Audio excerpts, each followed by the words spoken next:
Hello everyone, আসসালামু আলাইকুম। আজকে আমরা ডিএনএর অণুর রেপ্লিকেশন বা প্রতিলিপন নিয়ে আলোচনা করব। তো ডিএনএর প্রতিলিপন হয় এগুলো অনেক আগে থেকেই জানা ছিল, কিন্তু সঠিক প্রতিলিপন পদ্ধতি সম্বন্ধে জানা যায় অনেক পরে। প্রাথমিকভাবে ডিএনএর অণুর রেপ্লিকেশন তথা প্রতিলিপনের জন্য বিজ্ঞানী লেভিনথাল ও ক্রেন তিনটি অনুকল্প প্রস্তাব করেন। তাহলে বিজ্ঞানীর নামগুলো একটু মনে রাখার চেষ্টা করব। লেভিনথাল ও ক্রেন তিনটি অনুকল্প প্রস্তাব করেন। আচ্ছা, প্রথমটা হলো সংরক্ষণশীল অনুকল্প, দ্বিতীয়টা ছিল অর্ধ সংরক্ষণশীল অনুকল্প এবং ৩ নাম্বারটা হলো বিচ্ছুরণশীল অনুকল্প। আচ্ছা, যেহেতু আমাদের টপিকসটা অনেক বড়, তাই আমরা চেষ্টা করব অর্ধ সংরক্ষণশীল অনুকল্পটা নিয়ে আলোচনা করতে, কারণ এটা একটু বেশি ইম্পর্টেন্ট। তোমরা ওই দুইটা একটু পড়ে নিও, আশা করি পড়লে বুঝতে পারবা। আচ্ছা, অর্ধ সংরক্ষণশীল অনুকল্পের ক্ষেত্রে আমরা কী জানি, যে এই প্রক্রিয়া একটি মাতৃ ডিএনএ অণু, মাতৃ ডিএনএ অণু বলতে আমরা বোঝাচ্ছি যেই ডিএনএ অণুটা ভেঙে নতুন দুইটা ডিএনএ অণু সৃষ্টি করবে তাকে আমরা মাতৃ ডিএনএ অণু বলতেছি। তাহলে এই প্রক্রিয়ায় একটি মাতৃ ডিএনএ অণু থেকে দুটি নতুন ডিএনএ অণু সৃষ্টি হয়। নতুন সৃষ্ট ডিএনএ অণু দুটির প্রত্যেকটিতে একটি মাতৃসূত্র এবং অন্যটির নতুন সূত্র থাকে। এই জন্য একে অর্ধ সংরক্ষণশীল অনুকল্প বা পদ্ধতি বলা হয়। এটা ছিল বইয়ের ভাষায়। আমরা যদি আমাদের নিজেদের ভাষায় বলি, যে ভাই দেখেন, এইখানে একটা ডিএনএ সুতা পাচ্ছি। এই ডিএনএ সুতাটা কি সাধারণত কি দুইটা নতুন করে সুতা তৈরি করতেছে, দ্বিসূত্র বিশিষ্ট নতুন দুইটা ডিএনএ তৈরি করতেছে, যার মধ্যে 50% হলো পুরান ডিএনএ থেকে আসছে আর 50% কি নতুন ডিএনএ থেকে আসছে। দেখো তো, কালা যে অংশটা দেখতে পাচ্ছি, নতুন যেটা তৈরি হয়েছে তার মধ্যে কালা একটা ফিতা দেখা যাচ্ছে। তাহলে এইটার মধ্যে আমি বলতে পারতেছি যে 50% পুরাতন আর 50% new, 50% old and 50% new DNA সুতা পাচ্ছি। তাহলে বলতে পারতেছি যে এটার ক্ষেত্রে অর্ধেক অর্ধেক অর্ধেক অর্ধেক ডিএনএ সুতা পাচ্ছে, যার মধ্যে 50% ওল্ড অ্যান্ড 50% নিউ। ওল্ড বলতে সেই মাতৃ ডিএনএটা বুঝতেছি। তারপরে একটু দেখি, 1957 থেকে 1958 সালে প্রমাণিত হয় যে ডিএনএ রেপ্লিকেশন হয় অর্ধ সংরক্ষণশীল পদ্ধতিতে। সো তিনটা প্রসেসের মধ্যে একটা প্রসেস কি অ্যাকসেপ্ট হয়, সেটা কি ডিএনএ রেপ্লিকেশন হয় অর্ধ সংরক্ষণশীল পদ্ধতিতে। তো যাই হোক, তারপর আমরা অর্ধ সংরক্ষণশীল প্রক্রিয়া ডিএনএ অণুর রেপ্লিকেশন বা প্রতিলিপন প্রসেসটা শিখব, রেপ্লিকেশন প্রসেসটা শিখব। আচ্ছা, তো এই পেজটা আমি একটু ইগনোর করলাম, এর পরের পেজে চলে যাই। এখানে কিন্তু তুমি পড়তে পারো, প্রকৃত কোষে ডিএনএ লম্বা সূত্রাকার, এর দুটি প্রান্ত থাকে। তাছাড়া প্রকৃত কোষে ডিএনএ রেপ্লিকেশন গতি কম। প্রকৃত কোষে ডিএনএ রেপ্লিকেশনের গতি কম, মিনিটে 500 থেকে 5000 পর্যন্ত বেস পেয়ার যুক্ত হতে পারে।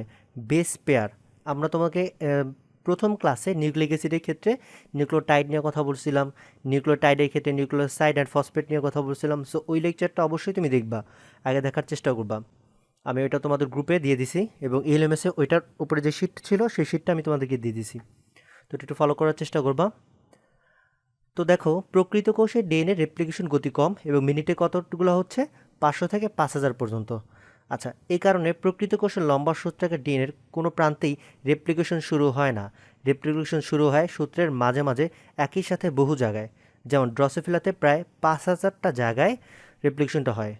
এবার আসি আমাদের নিজের ভাষায়, যদি বলতে চাই, একটা মাঝ প্রান্ত থেকেই কি রেপ্লিকেশনটা শুরু হচ্ছে, তাহলে কোনো শুরু বিন্দু বা শেষ বিন্দু নাই। এখানে যে কোনো একটা ডিএনএর যে কোনো সুতার যে কোনো মাঝ প্রান্ত থেকে ডিএনএটার মানে রেপ্লিকেশনটা শুরু হতে পারে। আচ্ছা, তারপর একটু দেখি ডিএনএ অণু রেপ্লিকেশনের জন্য প্রয়োজনীয় উপকরণ কী কী উপকরণ লাগতেছে।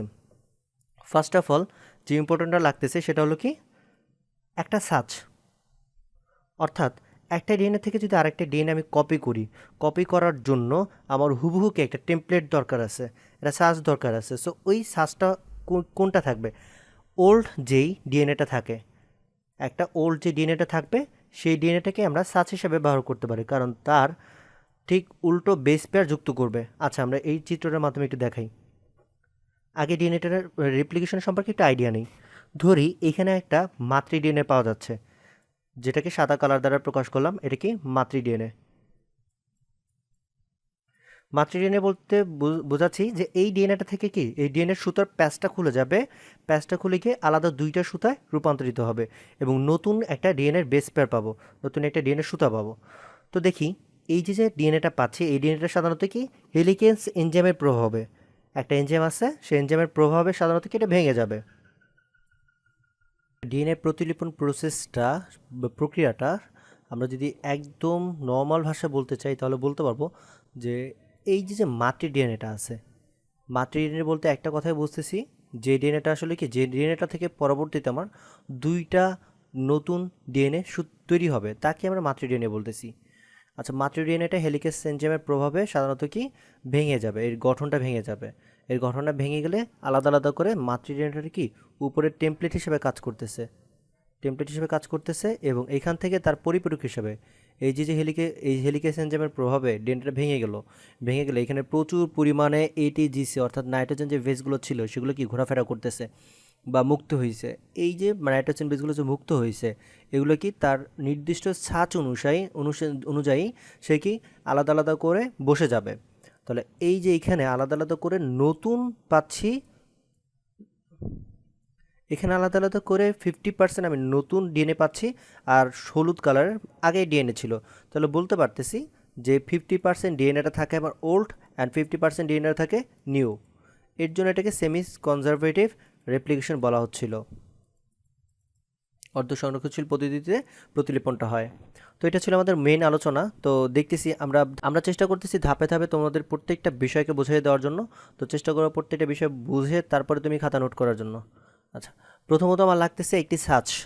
তাহলে সার্চ বিষয়টা আমরা বুঝলাম যে এটা টেমপ্লেট হিসাবে লাগবে, এবং এখানে অসংখ্য নিউক্লিওটাইড ট্রাইফসফেট থাকবে, কারণ আমি তোমাদেরকে নিউক্লিক অ্যাসিড গঠনের অংশটুকুলো বুঝাইছি ভালো করে। তো এখান থেকে আমার মনে হয় বোঝা উচিত ছিল এটিপি বলতে আসলে কী বুঝাইছি। এটিপি বলতে অ্যাডেনোসিন ট্রাইফসফেট, এটাকে অন কাইন্ড অফ একটা নিউক্লিওটাইড। তো এটা কীভাবে গঠন হয়েছে, এটা গঠন হওয়ার প্রসেসটা আমি তোমাদেরকে দেখাইছিলাম। এবং যেহেতু ডিএনএর জন্য আমরা এখানে বুঝতেছি, কারণ ডিঅক্সিরাইবোস ডিএনএর প্রথম নামটা ডিঅক্সিরাইবোস নিউক্লিক অ্যাসিড, সেখান থেকে আমরা ডিএনএ গঠন অনুসারে যে নিউক্লিওটাইডগুলো ব্যবহার করা হয় সেগুলো আমরা এখানে বোঝাচ্ছি। আবার একটু লক্ষ্য করো, নিউক্লিওটাইডের মধ্যে বন্ড সৃষ্টির জন্য প্রচুর শক্তি কোথা থেকে আসে, ট্রাইফসফেট থেকে আসবে। গুরুত্বপূর্ণ কিছু এনজাইম ও সহযোগী প্রোটিন যাদেরকে একত্রে বলা হচ্ছে কি রেপ্লিকেশন কমপ্লেক্স বা রেপ্লিজম বলা হচ্ছে। আচ্ছা, এখানে প্রচুর পরিমাণ এনজাইম পাওয়া যাবে এবং সহযোগী প্রোটিন পাওয়া যাবে। সাধারণত আমরা কী কী বলতেছি, যেমন হেলিকেজ এনজাইম বলতেছি, প্রাইমেস এনজাইম বলতেছি, সিঙ্গল স্ট্র্যান্ড বাইন্ডিং প্রোটিন বলতেছি, গাইডেস এনজাইম, টপোআইসোমেরেস। সো এছাড়াও আর একটা গুরুত্বপূর্ণ একটা এনজাইম তোমাদেরকে বোর্ডে আমি লিখে দিয়েছিলাম যে রেপ্লিজমের প্রধান এনজাইম হলো ডিএনএ পলিমারেজ। অর্থাৎ এই যে ডিএনএ থেকে যে ডিএনএ কপি হচ্ছে, প্রতিলিপন হচ্ছে, এটার জন্য প্রধান যে এনজাইমটা কাজ করবে তাকে আমরা ডিএনএ পলিমারেজ এনজাইম বলতেছি। চেষ্টা করবো আমি তোমাদের এটা নিয়ে একটা ভিডিও দেখানোর জন্য রেপ্লিকেশনটা কীভাবে হয়। ডিএনএ রেপ্লিকেশনের ধাপসমূহ, এই ধাপগুলো লেখার জন্য তোমাকে অবশ্যই প্রত্যেকটা ধাপের নাম লিখতে হবে, তারপরে তার মধ্যে ছোট ছোট টপিকস করে তোমার লিখতে হবে। তো দেখি, ডবল হেলিক্সকে একক স্ট্র্যান্ডের পৃথকীকরণ। প্রথমতই রেপ্লিকেশন শুরু হওয়ার জন্য ডিএনএ অণুর দুটি স্ট্র্যান্ডকে অবশ্যই একটি থেকে অপরটি পৃথক হতে হবে। ডিএনএ অণুর সুনির্দিষ্ট নিউক্লিওটাইড সিকোয়েন্স রেপ্লিকেশনের সূচনা অঞ্চল হিসেবে কাজ করে। রেপ্লিকেশনের সূচনার এই সুনির্দিষ্ট সিকোয়েন্স অঞ্চলকে অরিজিন অফ রেপ্লিকেশন বা রেপ্লিকেশন অরিজিন বা সংক্ষেপে অরি বলা হচ্ছে। তো একটু দেখি, রেপ্লিকেশন সূচনার অর্থাৎ যে প্লেসটা থেকে সর্বপ্রথম রেপ্লিকেশনটা শুরু হয় সেই বিন্দুটাকে বলা হচ্ছে অরি বিন্দু বা অরিজিন অফ রেপ্লিকেশন, অর্থাৎ সূচনা করতেছে এখান থেকে। প্রথমে হেলিকেজ এনজাইম অরিতে সংযুক্ত হয়ে ডাবল হেলিক্সের প্যাচ খুলতে শুরু করে। তাহলে এটা একটু মনে রাখার চেষ্টা করি। ফার্স্টে কে সংযুক্ত হচ্ছে, হেলিকেজ এনজাইম অরিতে সংযুক্ত হচ্ছে। তো অরিতে সংযুক্ত হওয়ার পরে তারপরে ডাবল হেলিক্সটার প্যাচ খুলতে শুরু করবে এবং কমপ্লিমেন্টারি বেস পেয়ারের হাইড্রোজেন বন্ড ভেঙে ডিএনএ অণুর স্ট্র্যান্ড দুটিকে প্যাচমুক্ত ও পৃথক করে দেয়। দুটি স্ট্র্যান্ড পৃথক হয়ে যাওয়ার স্থানে ওয়াই আকৃতির একটি গঠন তৈরি হয় যাকে রেপ্লিকেশন ফর্ক বলা হচ্ছে। তাহলে ওয়াই আকৃতির যে গঠনটা দেখা যাচ্ছে তাকে আমরা কি বলতেছি, রেপ্লিকেশন ফর্ক। এবং হেলিকেজ এটিপি থেকে শক্তি নিয়ে হাইড্রোজেন বন্ড ভাঙার কাজটি করে থাকে। তাহলে অবশ্যই নতুন কিছু তৈরি করার জন্য তোমাকে পুরনো যে বন্ধনটা আছে সেটাকে ভাঙতে হবে। ভাঙার জন্য শক্তি কোথায় পাবো, ট্রাইফসফেট থেকে শক্তিটা আমার নিতে হচ্ছে। তাহলে হেলিকেজ এনজাইম কার কাছ থেকে শক্তিটা নিচ্ছে, এটিপি থেকে শক্তি নিচ্ছে। কোন বন্ধনটা ভাঙতেছে, হাইড্রোজেন বন্ড ভাঙতেছে। তাহলে আমরা একটু যতটুকু পড়ছি সেটুকু একটু দেখে আসি। এই ছিল সেই ডিএনএ রেপ্লিকেশনের অংশগুলো। তো এটাই রেপ্লিকেশন হবে। হ্যাঁ, তো এই সবুজ অঞ্চলটা কি হয়েছে, হেলিকেজ এনজাইমের প্রভাবে সে ভেঙে গেছে দুইটা সুতায়। ঠিক আছে, এখানে ভাঙার পরে তোমার এই জায়গাটা কি আসলে কি ওয়াইয়ের মতো দেখা যাচ্ছে, তো এই প্লেসটাকে বলা হচ্ছে রেপ্লিকেশন ফর্ক তৈরি করে। আচ্ছা, তারপর দেখি সদ্য প্যাচ খোলার পূর্বে টান ও আকর্ষণজনিত কারণে পৃথককৃত স্ট্র্যান্ড দুটি পুনরায় প্যাচ পাকাতে ও জড়ো হতে চায়। স্বাভাবিক ব্যাপার, দুইটা সুতা তো এখন আলাদা হয়েছে, আলাদা হওয়ার পরে পূর্বের টান বা আকর্ষণজনিত কারণে এটাকে আবারও লেগে যেতে চাইবে। তো এর জন্য সাধারণত কি করে, টপো আইসোমারেস নামক একটা এনজাইম পৃথক স্ট্র্যান্ড দুটিকে, অর্থাৎ যেই দুইটা সুতার স্ট্র্যান্ডগুলো ছিল দুইটাকে আলাদা আলাদা হয়েছে সেগুলো যেন আবার একসাথে প্যাচ তৈরি না করে, তার জন্য টপো আইসোমারেস কাজ করে। আদিকোষের ক্ষেত্রে এই যে ডিএনএর দুইটা সুতা যেন আবার একসাথে না লেগে যায়, এর জন্য কি কাজ করে, গাইরেস এনজাইম কাজ করে থাকে। এটা কোন কোষের ক্ষেত্রে, আদিকোষের ক্ষেত্রে। অবশ্য গাইরেস এনজাইম টপো আইসোমারেস এনজাইমের দলভুক্ত। আচ্ছা, তারপর একটু দেখি, দুইটি স্ট্র্যান্ড যেহেতু একটি অপরটির পরিপূরক, তাই এরা পুনরায় হাইড্রোজেন বন্ড তৈরি করে সংযুক্ত হতে চায়।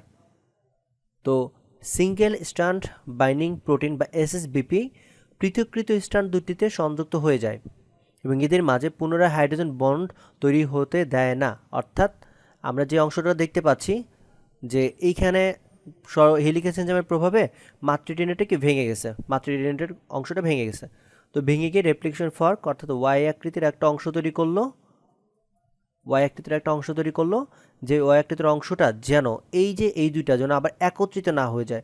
সিম্পল ব্যাপার, এইখানে ভাঙা ওরা কি চাইবে আবার এইখানে একসাথে হয়ে যেতে, একসাথে যেন না হইতে পারে তার জন্য কয়টা এনজাইম কাজ করতেছে, আমরা একটু আগে নাম শিখলাম টপো আইসোমারেস আর হলো কি এসএসবিপি সিঙ্গেল স্ট্র্যান্ড বাইন্ডিং প্রোটিন। এই সেই অংশগুলো আমরা এটার উপরে একটা ভিডিও লেকচার দেখবো, ইনশাল্লাহ ক্লিয়ার হয়ে যাব বিষয়টার উপরে। রেপ্লিকেশনের জন্য পৃথক হওয়া প্রতিটি স্ট্র্যান্ড নতুন স্ট্র্যান্ড তৈরির সাচ বা টেমপ্লেট হিসাবে ব্যবহৃত হয়। তো আমার মনে হয় প্রথম ধাপটা মোটামুটি সবাই বুঝতে পারছো। এটার জন্য যে এনজাইমগুলো কাজে লাগে, প্রথম কোন এনজাইমটা কাজে লাগতেছে, হেলিকেজ এনজাইম। তারপরে এদেরকে যেন একসাথে না হতে দেয় তার জন্য কি টপো আইসোমারেস। তারপরে আদি কোষের জন্য কোন এনজাইমটা কাজ করে থাকে, গাইরেস এনজাইম।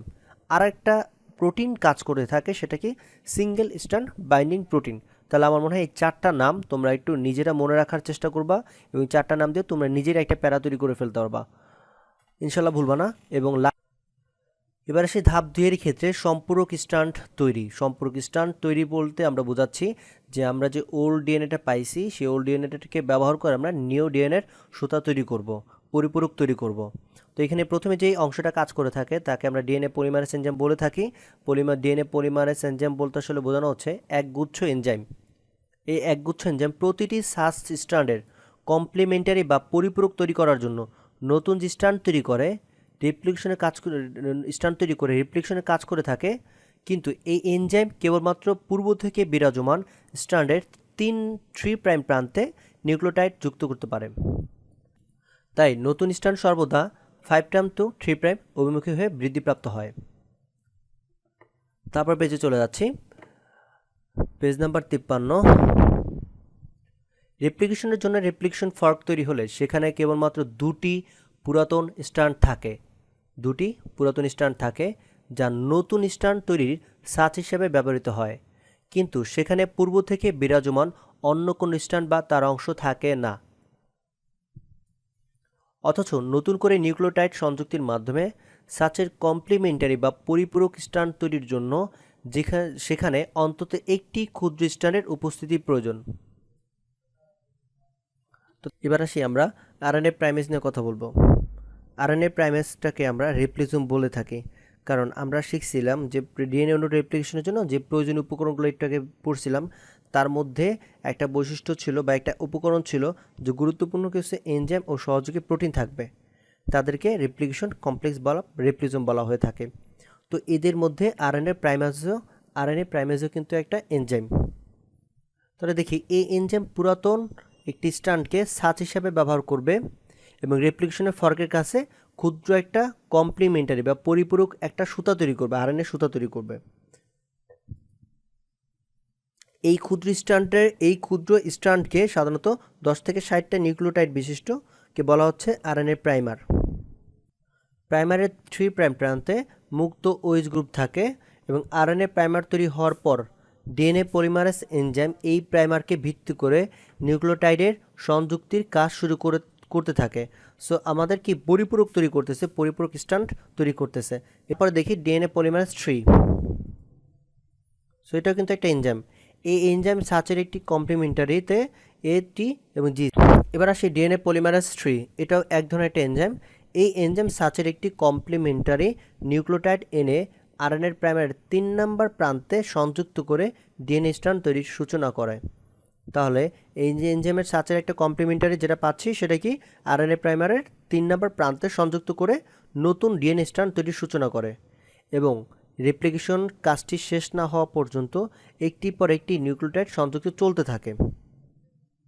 শেষ পর্যন্ত নতুন সৃষ্ট ডিএনএ স্ট্র্যান্ড থেকে প্রাইমার অংশ সরিয়ে দেওয়া হয়, কারণ প্রাইমার কি একটা আরএনএ। তো শুধুমাত্র এটা কি নিজ অপরিবর্তিত থেকে হেল্প করতেছে রেপ্লিকেশনে। তারপরে দেখি ডিএনএ ডাবল হেলিক্সের স্ট্র্যান্ড দুটি একটি অপরটির সাথে উল্টোভাবে থাকে। একটি থাকে হলো 5' to 3', আর একটা থাকে কি 3' to 5'। এখানে 5' to 3' যে সূত্রটা দেখতে পাচ্ছি এর দিকটা তাকে আমরা লিডিং সূত্র বলতেছি, এবং 5' to 3'-এর দিকে যেটা যাচ্ছে এদিক বরাবর সেটাকে আমরা ল্যাগিং সুতা বলতেছি। এবং এই জিনিসটা একটু লক্ষ্য করলেই বুঝতে পারবো যে দুইটা কিন্তু উল্টোভাবে অবস্থান করতেছে। আচ্ছা,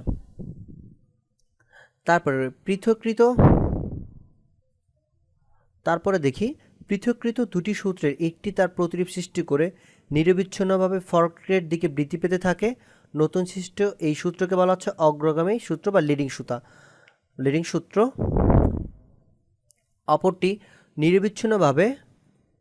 অপর সূত্রটি নিরবিচ্ছিন্নভাবে অনুলিপন সৃষ্টি করতে পারে না।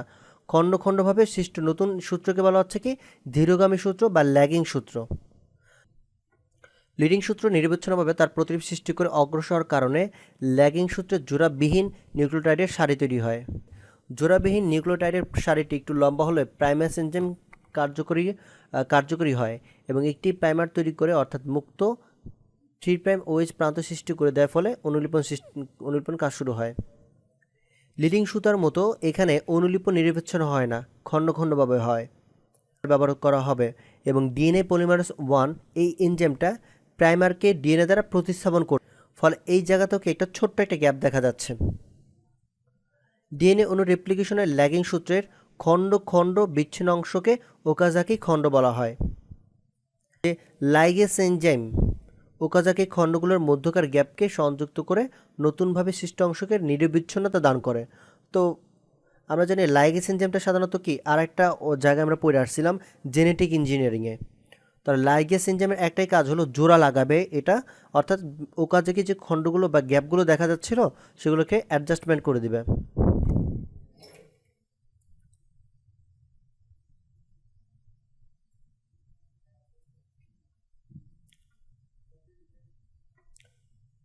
তারপরে দেখি একই সাথে ডিএনএ ডাবল হেলিক্সের বিভিন্ন স্থানে রেপ্লিকেশন কাজ শুরু হওয়াতে অল্প সময়ের মধ্যে পরিপূর্ণ ডাবল হেলিক্সটি রেপ্লিকেটেড হয়ে দুটি ডাবল হেলিক্সে পরিণত হয়, অর্থাৎ অনুলিপন সমাপ্ত হয়।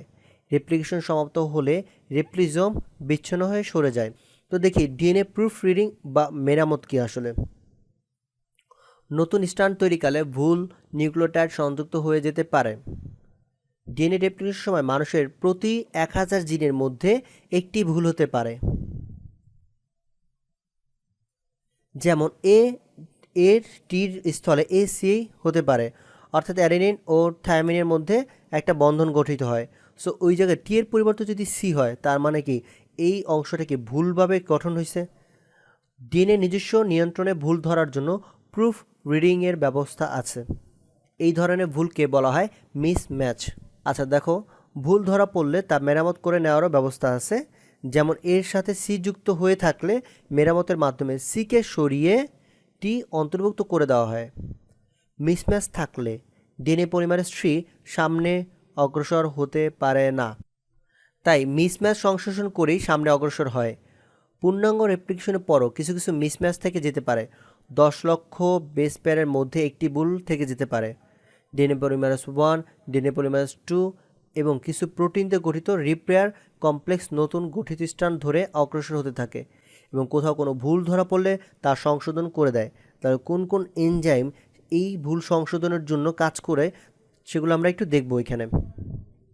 এছাড়া পরিবেশের বিভিন্ন উপাদানের কারণে, যেমন বলতে পারি আল্ট্রাভায়োলেট রে, বিষাক্ত মৌল, কার্সিনোজিক পদার্থ, এই ডিএনএর ক্ষত হতে পারে। এটি মেরামতের ব্যবস্থা আছে। সো মিসম্যাচের কারণে মানুষ এক ধরনের কোলন ক্যান্সার হয়ে থাকে। মিসম্যাচ বলতে অবশ্যই বুঝতেছি নাইট্রোজেন বেসগুলো একটার জায়গায় যদি অন্যটা বসে, যার বসার কথা ছিল সে না বসে অন্যজন বসছে। তো যাই হোক, তারপর আমরা একটু নিজেরা পড়ে নেব, এগুলো দেখায় দিচ্ছি। তো যাই হোক, জীবজগতে ডিএনএ রেপ্লিকেশনের গুরুত্ব অপরিসীম। কোষ বিভাজন ও গ্যামেট সৃষ্টির জন্য ডিএনএ রেপ্লিকেশন অত্যাবশ্যক, অর্থাৎ দেহের বৃদ্ধি ও জনন এর মাধ্যমে বৈশিষ্ট্য পূর্বপুরুষ থেকে উত্তর পুরুষে স্থানান্তর ইত্যাদির জন্য ডিএনএ রেপ্লিকেশন বাধ্যতামূলক। ডিএনএর গঠন স্থায়ী, যা রেপ্লিকেশনের মাধ্যমে পরিবর্তন ঘটে না। ডিএনএতে সকল প্রকার RNA উৎপন্ন হয়, মিউটেশন ছাড়া ডিএনএতে কোনো পরিবর্তন ঘটে না।